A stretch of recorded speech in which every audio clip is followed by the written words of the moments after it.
और यहां जहां दिल्ली में आप खड़े, मास्क नहीं पहनता, मैं ओपनली आपको बोलूंगा, नहीं पहनता। और लगभग 3 करोड़ से ज्यादा लोगों से मिला हूं, वर्क कर रहा हूं कोरोना के ऊपर भी, एक से एक वर्ल्ड के फेमस डॉक्टर्स के साथ बराबर। अगर है कोरोना तो बंगाल में रैली क्यों हो रही है? अगर था कोरोना तो बिहार में रैली क्यों हो रही है? और अगर अब भी कोरोना है तो तमिलनाडु में क्यों हो रहा है? तब इनके नहीं, अमित शाह जी मास्क पहनते हैं क्या? अंजना सिंह पहनती है क्या आज तक में? ये रूल हम जैसे सिविलियंस के लिए 2000 रुपए का चालान गाल पे चाटा नहीं लगता?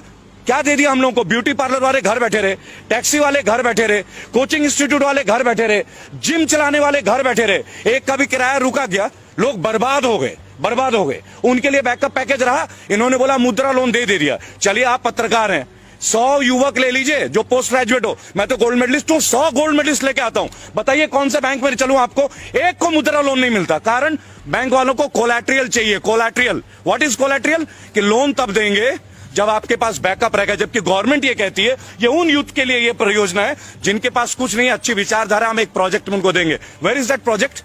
कहां है वो प्रोजेक्ट? इस बात का विवाद है। तो हमारा विवाद नहीं है, हमारा फाइट है आपके साथ, बैड गवर्नेंस के साथ। और हम लोग बजाते सबकी हैं, हम लोग कांग्रेस को भी बख्शते नहीं है। मैं आपको बता दूं, अगर राहुल गांधी में ही दम होता, उनमें ही क्वालिटी होती, तो हमें इनको थोड़ी झेलना पड़ता, अच्छे दिन का जुमला थोड़ी सहना होता। उन्होंने भी वही किया, इन्होंने भी यही किया। और आज अगर कुछ कोई अच्छा कर रहा है, अगर मैं अभी बोल दूं राहुल गांधी अच्छा है तो कांग्रेस का चमचा, अगर मैं अभी बोल दूं केजरीवाल बिजली दे रहा है तो उसका दल्ला, यही तो इनके पास रह गया। केवल आईटी की वॉर है हम लोगों के साथ, आईटी। और अब जो आपने बोला ना सोशल मीडिया, क्या हो जाएगा सोशल मीडिया में? रोक दोगे तो क्या होगा? बोलना बंद कर देंगे। अरे जिस रोड पे खड़े होंगे ना, वहां हजारों लोग खड़े होंगे। जुबान भी बंद कर दोगे क्या? जुबान बंद कर दोगे? अनुराग ठाकुर नहीं बोलते हैं गोली मारो, मार दो गोली भाई, गद्दारी तो दिखा दो। अरे गद्दार को तो जीने का हक ही नहीं है। आपके लोगों में अनुराग ठाकुर कौन से गाड़ी में घूमते हैं जी? और परिवारवाद की चर्चा, राजनाथ सिंह का बेटा कौन है? मैं गौतम बुद्ध नगर में रहता हूं, राम राज्य में, जहां बोलना मना है, आपकी जानकारी के लिए मैं वहीं से बजाता हूं। कौन है पंकज सिंह? राजनाथ सिंह का बेटा। वहां के एमएलए कौन थी? विमला बाथम। कहां की थी? बेस्ट एमएलए थी। उनको हटा के राजनाथ सिंह के बेटे को टिकट दे दिया जाता है। परिवारवाद नहीं है? तब मुलायम सिंह याद आता है आपको, तब लालू याद आता है। Rules has to be made not biased for all, one for all for one. अब देखिए 12 करोड़ लोग हमारे फाउंडेशन से जुड़े हैं। इस साल के अंत तक 25 करोड़ का टारगेट है, और 2022 यूपी और 2024 पूरे देश में। लेकिन कोई पार्टी को सपोर्ट नहीं करेंगे। ओपनली हमने एक बात बोला है, जो भी कैंडिडेट क्राइम फ्री हो, जिनके ऊपर मुकदमा नहीं हो, औरतों के प्रति गंभीर केस ना हो, जिन्होंने छात्र में नेता कभी भी कोई काम किया हो, या जो अनएजुकेटेड हो, अपनी गली मोहल्ले का, उन सब लोगों को हम फाइट के लिए तैयार हैं। रेबल फाउंडेशन उनके लिए तैयार है। 97 केसेस लड़ रहा हूं, विनिंग रेट 100% है। आज तक हारे नहीं है जिस केस को उठाया है लीगली। अब ये चौथा केस है। अब देखिए इनको आरटीआई से हराएंगे, आज चौड़े में हराएंगे, इनको जवाब तो देना पड़े। आज किसान आंदोलन में 200 से ज्यादा लोगों ने शहादत दी है, 200 से ज्यादा लोगों ने। उनके लिए किसी को समय नहीं मिल रहा है। लेकिन राष्ट्रपति महोदय को इस कोरोना काल में एक स्टेडियम का अनावरण करने का समय मिल रहा है। और आप वो दौर देखिएगा किस तरीके का, मास्क पहन के लोग जा रहे हैं, स्टेडियम का नाम रखा जा रहा है, अंबानी कॉर्नर भी है, अडानी एंड भी है। ये भी आपको बता देना चाहूंगा। एक सवाल लोगों के मन में केवल ये रह गया, 23 तारीख को मैं कलकत्ता था, मुझे पता चला कि माननीय मोदी जी भी कलकत्ता पहुंच रहे हैं, तो मैं शहीद मीनार में था, मेरी वहां कॉन्फ्रेंस थी, और नेताजी सुभाष सेना के लोगों ने मुझे इन्वाइट किया था। उन्होंने जाके नेताजी सुभाष चंद्र बोस के बारे में कितनी ही बातें करी। 23 जनवरी, उन्हें जब भी किसी राज्य के कोई नेता की याद आती है ना, वो तुरंत फ्लाइट लेके पहुंच जाते हैं। अगर उनके दिल में सच में ये भक्ति होती है नेताजी सुभाष चंद्र बोस के लिए, या चंद्रशेखर आजाद के लिए, या प्रफुल्ल चाकी के लिए, या अशफाक उल्लाह खान के लिए, किसी भी हमारे शहीद आजम भगत सिंह के लिए, तो क्या ये स्टेडियम उनके नाम में नहीं करना चाहिए था? अगर वो ये करते तो हमें ये लगता कि नहीं, ये राजनीतिज्ञ नहीं है, ये नेशनल लीडर है। नेशनल लीडर, केवल प्राइम मिनिस्टर नहीं है। हमने मोदी जी को as a prime minister selection नहीं किया था, हमने उनको सिलेक्शन किया था एज अ नेशनल लीडर, कि एक साधारण व्यक्ति भी बिना खानदानी पॉलिटिक्स का, बिना पैसेपति, बिना पूंजीपति परिवार के, क्योंकि वो खुद को चाय वाले बताते हैं, राइट, तो वो प्रधानमंत्री बन सकते हैं। क्या फर्क रहा जब 2010 से पहले मायावती जी ने दलित प्रेरणा स्थल में अपना स्टैचू लगाया था, अपनी प्रतिमा लगाई थी। उन्होंने लोगों से आह्वान किया था कि मुझे पूजो, मुझे पूजो, ये कहा था। लेकिन तब यही लोग थे जो विरोध करते थे। आज इनको क्या हो गया भाई? आज आप अपना नाम की पूजा नहीं करा रहे? क्या इस वक्त उनकी उतनी उम्र हो गई है? अब बहुत जल्दी आप ये भी देखेंगे कि भारत रत्न आपको ना मिल जाए, क्योंकि जिस देश में मौजूदा प्रधानमंत्री के नाम पे स्टेडियम होता है और उसका अनावरण मौजूदा राष्ट्रपति करते हैं, तो कहीं ना कहीं सबको टेंशन होती है। महंगाई पे देखिए, देश के असली मुद्दे इस वक्त स्टेडियम नहीं है। देश का असली मुद्दा अगर आप देखना चाहें, कोई भी नेशनल मीडिया जो हमारी बेसिक मुद्दे उन पे चर्चा नहीं कर रहा है। क्यों ना चर्चा करे महंगाई के ऊपर, क्यों ना चर्चा करे बेरोजगारी के ऊपर। ये वही जगह है जहां हमने प्रोटेस्ट किया था 14 तारीख को, और ये वही जगह है जब 22 तारीख को लाठियां भांजी गई एसएससी जीडी के बच्चों के लिए। क्या दोष है उनका? 50 लाख लोगों ने फॉर्म भरा, 50 लाख लोगों ने। 100 रुपए का फॉर्म था, अरबों रुपए कलेक्शन होते हैं। देश का सबसे बड़ा घोटाला है। कौन कहता है कि सरकार घोटाला नहीं करती? सबसे बड़ा घोटाला है फॉर्म घोटाला। अरबों रुपए कलेक्शन करते हैं आप टेस्ट के नाम पे, फॉर्म के नाम पे। और खुद नित्यानंद राय जो राज्यसभा के मंत्री है, वो कहते हैं कि 1.25 लाख वैकेंसी है, तो 54,000 को क्यों ले रहे हो? जिन लोगों ने रिटर्न टेस्ट दे दिया, मेडिकल टेस्ट दे दिया, फिजिकल टेस्ट पास कर दिया, और कोई टेस्ट बचा ही नहीं, इसके ऊपर कौन बात करेगा? क्या राष्ट्रपति महोदय को मैं ज्ञापन देने गया था, आपकी जानकारी के लिए 14 तारीख को राष्ट्रपति महोदय का मैंने ज्ञापन दिया है एसएससी जीडी के अभिभावकों के साथ, उनके बच्चों के साथ। मैं स्वयं था। प्रत्यक्ष प्रमाण को आवश्यकता नहीं कि आपको इस पुख्ता सबूत दे। क्यों नहीं उनके बारे में बात हो रही है? केवल एनडीटीवी को छोड़ के कोई क्यों नहीं दिखा रहा है, या यूट्यूबर्स को छोड़ के कोई क्यों नहीं दिखा रहा? और कल से ओटीटी और हमारे यूट्यूब के ऊपर भी पाबंदियां शुरू हो रही है। पता है ये सब क्यों हो रहा है? वो कहते हम कांग्रेस मिटा देंगे, वो कहते हम ये मिटा देंगे। अरे आपको मिटाने की क्या जरूरत है भाई? आप अपने काम को इतना अच्छा कर लो ना कि दूसरे भी आपको जुड़ जाएं। ये भी आपको समझना होगा। आपका काम सर्वश्रेष्ठ होना चाहिए। अगर आप दूसरों को खत्म करने में सर्वश्रेष्ठ हैं, तो इसका मतलब आपको काम करने का आदत ही नहीं है। देखिए, ministry of finance, Anurag Thakur ji के इतने बड़े बड़े स्टेटमेंट थे।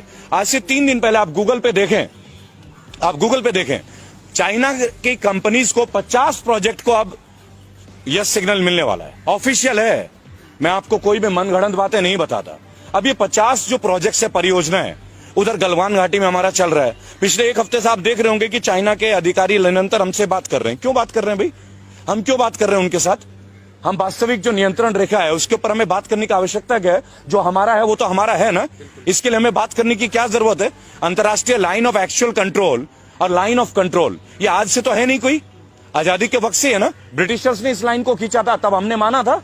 और उसके बाद आप बात कर रहे हैं, और फिर अभी बीच में आ रही है 3 दिन पहले कि चाइनीज कंपनी को 50 परियोजनाओं को ग्रीन सिग्नल मिलने वाला है। अनुराग ठाकुर का है जी, आप देख लीजिएगा, टाइम्स ऑफ इंडिया में देख लीजिए, ट्रिब्यून में देख लीजिए। मेरा केवल एक तात्पर्य है इन सब मुद्दों के दौरान कि देश में स्टेडियम का नामकरण हो रहा है मौजूदा प्रधानमंत्री के नाम पे, और उनका अनावरण कर रहे हैं मौजूदा राष्ट्रपति।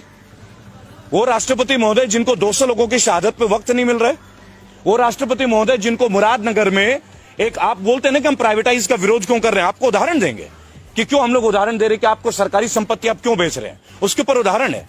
आज से महज 1.5 महीने पहले मुरादनगर में एक परिवार का अंतिम दाह संस्कार था। आप सब यूट्यूबर्स आप परिचित होंगे इस समाचार से, और कई परिवार गए थे उनके अंतिम संस्कार के लिए। और 2 महीने पहले वो शवगृह बन के तैयार हुआ था, उसका जो भवन है, अचानक से छत गिर जाता है और 25 लोगों की अर्थी उठती है उसी शमशान घाट से। 2 महीने पहले कंस्ट्रक्शन, A क्लास कॉन्ट्रैक्टर, और 25 लोगों का जान खोना, और क्या मिलना? 2 लाख रुपए का मुआवजा। 2 लाख। जिस सरकार में सीना चौड़ा करके एक बीजेपी का कार्यकर्ता मिल जाए ना, मैं तो उनके बीच जाता हूं, उनसे एक बात पूछता हूं केवल, आप 5 लाख करोड़ की बात करते हैं कि जीएसटी में आपका कलेक्शन है, और हमारे देश के नागरिकों को 2 लाख रुपए का मुआवजा मृत्यु होने पे, वो भी जिसपे सरकारी रवैये के भुक्तभोगी हैं वो लोग, वो भुक्तभोगी हैं, तो इनके ऊपर कब बात होगी? कब बात होगी इनके ऊपर? इनको 2 लाख क्यों? देश तरक्की कर रहा है। आप ये कह रहे हैं कि देश तरक्की कर रहा है, राइट? अगर देश तरक्की कर रहा है तो देशवासियों से तरक्की होती है ना। देश का तरक्की क्या होता है? भारत की तरक्की क्या है? भारतीयों की तरक्की होती है, भारत की तरक्की। देखिए, मैं एक बात आपको बताना चाहूंगा कि ट्विटर का पर्पस क्या है? जेन्युइन इंफॉर्मेशन को लोगों तक पहुंचाना, अपनी फीलिंग्स को लोगों तक पहुंचाना। नेशनल मीडिया, जिसको अब हम लोग धीरे धीरे गोदी मीडिया के तौर पे जानने लगे हैं, कौन है ये नेशनल मीडिया? ये सारे सैटेलाइट चैनल। आप देखिए, रजत शर्मा जनता की अदालत करते थे।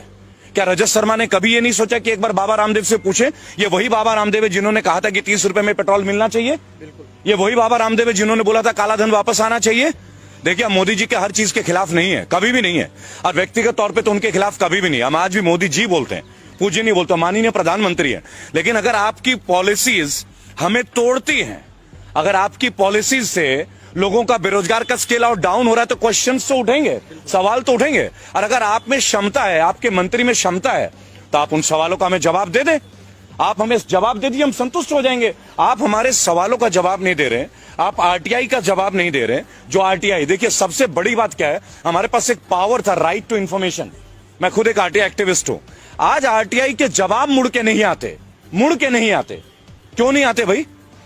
ये किस तरह का गवर्नेंस है जहां आरटीआई के जवाब हमें नहीं मिलते? आप कैसे जानेंगे कि एसएससी जीडी, ये जो 1.25 लाख लोग हैं, physically fit, medically fit, written test pass, और कोई एग्जाम नहीं है।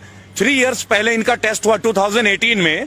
इसी तरह लोको पायलट के बच्चे इंतजार कर रहे हैं, 10,000 से ज्यादा बच्चे। यूपी पुलिस की भर्तियों के लिए निको पार्क लखनऊ, जहां मैं अब जाने वाला हूं, वहां लाठियां मिल रही है। आप देखिए, किसी भी पार्टी में यह हो सकता है क्या कि अगर आपने कोई ज्वलंत मुद्दे को उठा दिया तो आप लाठियां भांजोगे? आपको तो उनके सामने आके उन्हें जवाब देने की जरूरत है। सेटिस्फाई कीजिए, यूथ को सेटिस्फाई कीजिए। आप एक बात बताइए, यूथ क्रिमिनल कैसे बनते हैं? आज की डेट में भारत में सबसे ज्यादा पढ़े लिखे लोग जो हैं वो बेरोजगार है, और वो केवल इस भाजपा शासन की देन नहीं है। ऑब्वियसली कांग्रेस की भी देन बहुत बड़ी रही है, लेकिन what about the change? What about the change? इसीलिए तो हम इनको लेके आए थे ना। और कितने साल, और कितने साल भाई? 7 साल होने को आए ना। 1 साल में आपको एक वैकेंसी तो देनी पड़ेगी ना, कोई एक सेक्शन में। और ये तो तब है जब उसी ब्रांच में सीट वेकेंट है, पैरामिलिट्री फोर्सेस की पोस्ट वेकेंट है। ये खुद पैरामिलिट्री वाले बोल रहे हैं, यानी देश की सुरक्षा खतरे में, और बच्चे सिलेक्टेड है, फिर भी आप उनको जॉब नहीं दे रहे हो। आपको समझना होगा। देखिए, मैं क्लियर आपको बताऊंगा कौन नहीं है रेबल, अब कौन नहीं है। हर एक यूट्यूबर बागी है। क्यों बागी है? क्योंकि वो ग्राउंड जीरो लेवल पे सच्चाई को प्रदर्शित कर रहा है, चाहे आप हो चाहे जितने भी और चैनल्स है। अरे एक रिस्क है। अरे क्या कमा लेते हैं, क्या पैसे कमाते हैं क्या वो लोग? उन्हें भी लगता है कि हम अपने हिस्से की जिम्मेदारी राष्ट्र के प्रति निभाएं। क्या आपको लगता है कि जितने भी बैचलर ऑफ जर्नलिज्म करके बच्चे बैठे हैं, क्या उनको जॉब मिल रही है? क्या आप जाके देखिए, आज तक में कितनी रिक्रूटमेंट है, इंडिया टीवी में कितनी रिक्रूटमेंट है, एबीपी न्यूज में कितनी रिक्रूटमेंट है। वही रूबिका लियाकत, वही रजत शर्मा सालों से। क्या नेपोटिज्म नहीं है ये सब? वही अर्चना सिंह, क्या ये नेपोटिज्म नहीं है? यानी जो लड़के गोल्ड मेडलिस्ट करके पास होते हैं जर्नलिज्म करके, उन्हें क्यों नहीं मिलती नेशनल मीडिया? मैं भी उनमें से एक हूं। I myself, I won the best result in year 2000, और the best one in my university, CCS university Meerut. मिल गया क्या मुझे? क्यों नहीं मिलता? उसके लिए आप क्या बोलेंगे कि आपने अच्छी मेहनत नहीं की? लेकिन हमें अपने हिस्से का वो जॉब नहीं चाहिए, लेकिन हमें अपने हिस्से का सम्मान तो चाहिए ना। और जो युवक आज डिपेंडेंट है, जिनका परिवार उन पर डिपेंडेंट है, देखिए लोग एमबीए कर रहे हैं, बीटेक कर रहे हैं, लोग पैसे ले रहे हैं, कर्ज ले रहे हैं, माँ बाप जमीनें बेच रहे, को जेवर बेच रहा है, बेटियों की शादियां रुक रही है कि पहले पढ़ ले, ये भाई नौकरी में लग जाएगा तो लोन लेके इनकी शादी ब्याह। ये भी एक ट्रेंड है भारत की, ये वास्तविकता। ये नहीं कि आज मोदी काल में हो गया, पहले से भी थी। लेकिन ये सबसे निम्न वर्ग का एक रिजल्ट है कि आप लगा लीजिए, हम पहले देश बन गए जिसने तमाम सरकारी एसेट बेचने शुरू कर दिए, और वो भी वो सरकारी एसेट जो प्रॉफिटेबल है। मसलन ओएनजीसी, वे आर इन प्रॉफिट, एलआईसी, वे आर इन प्रॉफिट, बराबर। अब ये रेलवेज को बता रहे हैं प्राइवेट और रेलवेज घाटे में। तो मुझे एक बात बता दीजिए, लालू प्रसाद यादव एक करप्टेड नेता, ये इनका कहना, और जेल में होंगे भाई, सजा मिली है, लेकिन 2005 में वो रेलवे मंत्री थे, रेल मंत्री, और 20,000 करोड़ का मुनाफा था 1 साल के अंदर। तो क्या पॉलिसी थी वो? और इनके पास तो पूरी स्ट्रैटेजी है। निर्मला सीतारमण जैसी स्पीयर हेड है, स्मृति ईरानी जैसे स्पीयर हेड है, सनी देओल जैसे स्पीयर हेड है, कंगना जी है, अक्षय कुमार है, सुनील शेट्टी भी ताजा ताजा जुड़े हैं इनसे, अजय देवगन भी जुड़े हैं। तो ये क्यों नहीं उसको ग्रोथ में ले आ पा रहे? क्या आप एक बात बताएं, क्या अपने चीजों को प्राइवेट करके हम मजबूत होते हैं क्या? वो कहते हैं सरकारी लोग काम नहीं करते, तो ये तरीका है, आप विभाग ही खत्म कर दोगे तो एक काम करो, मंत्री भी प्राइवेट कर लेते हैं। आप भी तो सरकार का रिप्रेजेंटेशन कर रहे हो ना, क्यों लेते हो पेंशन? पिछले 6 साल में 3 बार माननीयों की तनख्वाह बढ़ी है। मैंने अभी यशपाल आर्या, जो कि उत्तराखंड के कद्दावर नेता है बीजेपी के, मैंने उनसे एक बात पूछा कि भाई साहब, आपके ड्यूटी में जो आईपीएस है ये बेईमान है क्या? ये पुलिस वाला हरामखोर है क्या जो इसको पेंशन नहीं मिलती?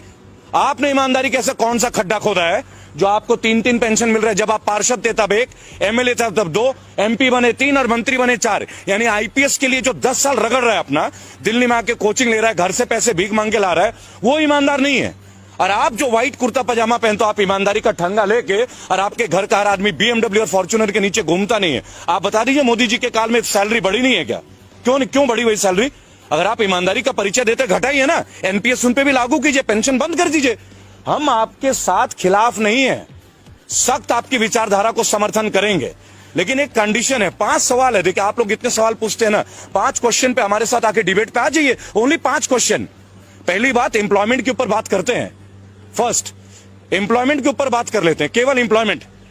एम्प्लॉयमेंट पे आपने लास्ट 6.5 years में जो आपके केंद्र शासित प्रदेश हैं, 15 साल रहे आप मध्य प्रदेश में, छत्तीसगढ़ रहे 10 साल से ऊपर, बराबर।